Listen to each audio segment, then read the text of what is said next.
Salve, meus nobres! Uma boa tarde, um bom Vasco e um bom café para todos nós. Neste vídeo sobre os bastidores da política do Clube de Regatas Vasco da Gama, pois daqui a um mês o caminhar das eleições está a se apertando. Daqui a um mês teremos eleições para o presidente do associativo e aqui você acompanha a atualização dos últimos atos dos presidenciáveis. Vamos falar, inclusive, do presidente que está em fim de mandato e de ex-presidente que esteve em live. Então, tudo sobre o Vasco da Gama e a sua política, hoje neste vídeo já de quarta-feira. Então, me acompanhe até o final do vídeo, logo após a nossa vinheta.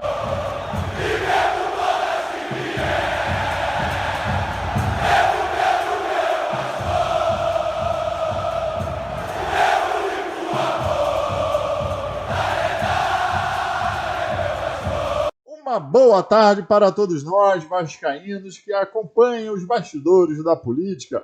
Antes de mais nada, aqueles super pedidos tradicionais.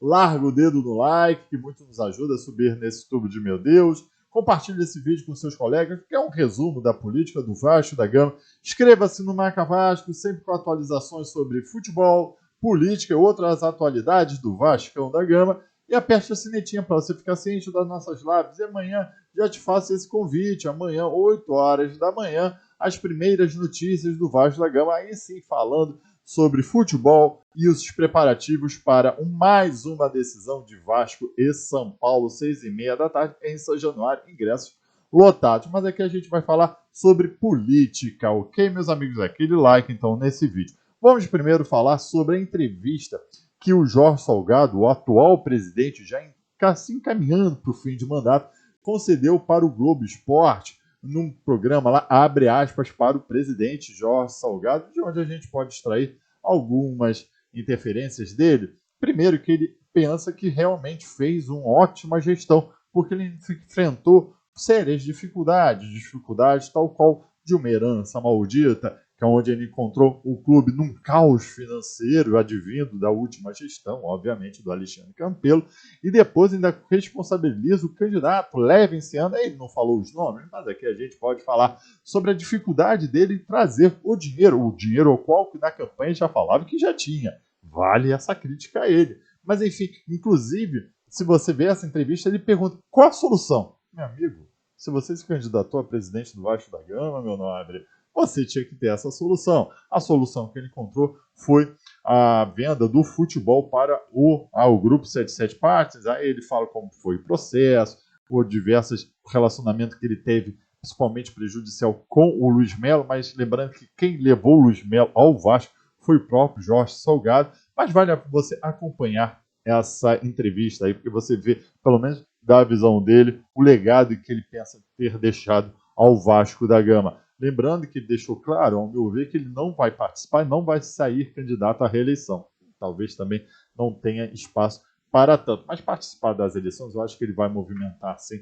E depois a gente vai saber qual seria o candidato dele, mas acho que ele vai se movimentar algumas peças nesse xadrez aí da política do Vasco da Gama. Em contrapartida, Alexandre Campelo está vendo aí no vídeo a chamada. E embaixo eu vou deixar o link para a live com o Thiago Fontes, ao qual eu tive o prazer de participar com o meu amigo vascaíno Cerrado, o Alexandre Campelo, participando de uma live. Olha, eu acredito que deve ser uma das últimas que ele não demonstra muito interesse em participar de live. Ele está realmente cansado dessa vida política, pelo menos nesse momento, inclusive na própria live. Eu perguntei se ele teria recebido convites. Ele falou, olha, foi procurado, mas que ele não tem interesse nesse momento em se candidatar, em qualquer cadeia, que ele quer curtir a filha e a vida. Aí ele fez também, Alexandre Campelo, fez a sua defesa dessa alegação de ter deixado um clube em caos. Obviamente, até mesmo também sobressair isso, que ele foi um presidente durante uma pandemia. Presidente durante uma pandemia num clube realmente combalido financeiramente. Olha que dificuldade que ele teve ele lá. Você queira bem, queira não, falou do seu legado, a entrega dos CTs, entrega de processos internos, entregando diversas outras melhorias também no clube, sempre também, sim, deixando melhor do que recebeu. Aí dá uma justificativa na herança maldita, isso é normal dos candidatos, mas vale lá a pena aqui apenas para você estar ciente. Eu não vou formar sua opinião, mas veja que eu quero saber é a sua opinião. Quem foi pior ou melhor? Enfim, vamos perguntar quem foi melhor. Alexandre Campelo de um lado, Jorge Salgado do outro, ou os dois foram ruins, ou os dois foram ótimos para o Vasco da Gama.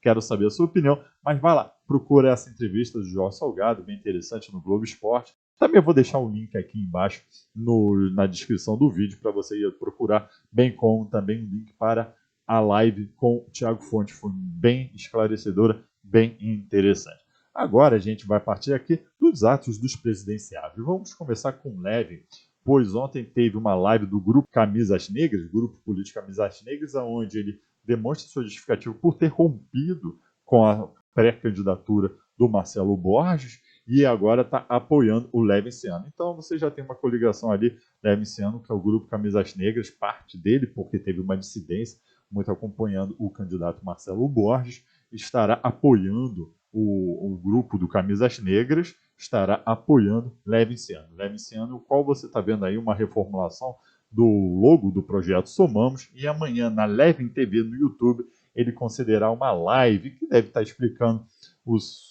a adaptação do projeto Somamos ao Vasco da Gama e tudo o mais. Essa movimentação do Levin que ainda está se movimentando nessa tabuleiro de xadrez aí para ir buscando coligações e apoio. O Marcelo Borges já reafirmou a sua candidatura, inclusive já fez o registro de sua chapa. Muitos duvidavam se sequer ele ia conseguir. Estão subestimando Marcelo Borges. Ele é um nome muito forte, tem bom projeto, boa capacidade de gestão. Estão subestimando Marcelo Borges, mas ele já apresentou a sua chapa Vasco da gente, aí já protocolou na secretaria com os 150 candidatos eleitos ali para o conselho, bem como seus 12 suplentes, então formou a chapa Vasco da gente com o presidente Marcelo Borges aí.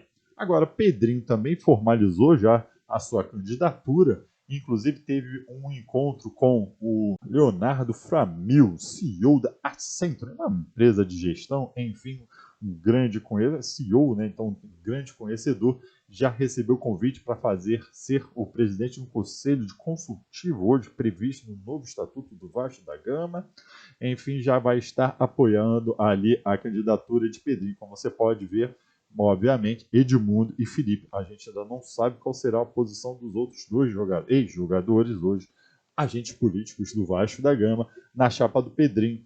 Engraçado, as pessoas estão protocolando essas chapas, eu pensei que já tinha que ter presidente, vice-presidente e tal, bem uma coisa bem clara. É difícil de achar qual é a posição de cada um, a não ser, obviamente, do candidato direto à presidência. Mas você tem que lembrar, não basta só ser o candidato, você tem que ver toda a chapa, quem está junto com o nome principal, tanto do Leve, quanto do Marcelo Borges, quanto do Pedrinho e quanto do Júlio Branco. O Júlio Branco está em viagem ainda, então essa semana não teve grandes notícias do outro candidato forte. Inclusive, também já faço aqui uma chamada. Vai lá na aba de comunidade do YouTube. Toda semana eu vou refazer essa pesquisa para trazer uma atualidade para vocês. Vou colocar aí, você vota em quem?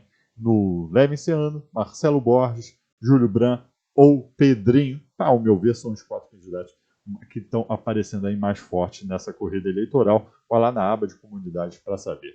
Os demais candidatos, Eduardo Cassiano já deu suas boas-vindas aí para o Pedrinho nessa corrida eleitoral, reafirmando sua candidatura, bem como Pedro Strozenberg também reafirmando sua candidatura. Só que é estranho, porque assim, do Pedro, a Identidade Vasco, Fusarca, Vasco Imortal, Caravelas Cruz Maltinas e mais o Arquiba Vasco se reuniram em prol de alguma candidatura. Também formalizaram chapa, não sei qual foi o nome, imagino que seja o nome do Pedro Strozenberg ligado ao Identidade Vasco, sabendo que o Leonardo Rodrigues também teria sido candidato ligado ao Fusar. Esses rolos que acho que tem que ser melhor esclarecidos. A princípio, eu estou considerando Pedro Strozenberg como o candidato a presidente desse grupo, pelo menos assim, do Fusarca, como você está vendo no logo aí, Fusarca, o Identidade Vasco e o Vasco Imortal teriam formalizado essa chapa com Pedro Strozenberg como candidato. Mas a gente vai acompanhar aí, Euriquim já deixou bem claro que apoiaria o Levinciano se ele vier como candidato, como já veio, então imagino que o Euriquim vai reafirmar esse apoio ao Leve e vai retirar sua candidatura. E demais a gente vai acompanhando aí os últimos atos, com a movimentação de tabuleiro. Lembrando que as eleições estão marcadas para dia 11 ou 12 de novembro, dependerá se nesses dias terá jogo do Vasco da Gama. Tendo o jogo do Vasco da Gama, é marcado para o outro dia as eleições.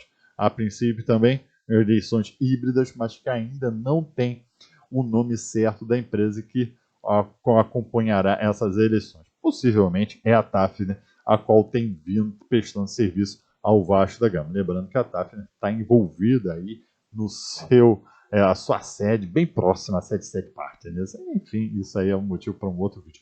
Meus amigos, esses são os movimentos das políticas. Vamos ficar de olho aí, principalmente nas coligações que são feitas em prol da chapa. Eu acredito que mais lá na frente essas chapas vão se reunir mais ainda, ou devem restar os 4 candidatos que eu botei na aba. Se não, vamos aguardar a movimentação. Muito obrigado por você acompanhar esse vídeo. Fica o convite para amanhã às 8 horas da manhã, as primeiras notícias do Vasco da Gama aqui no Marca Baixo.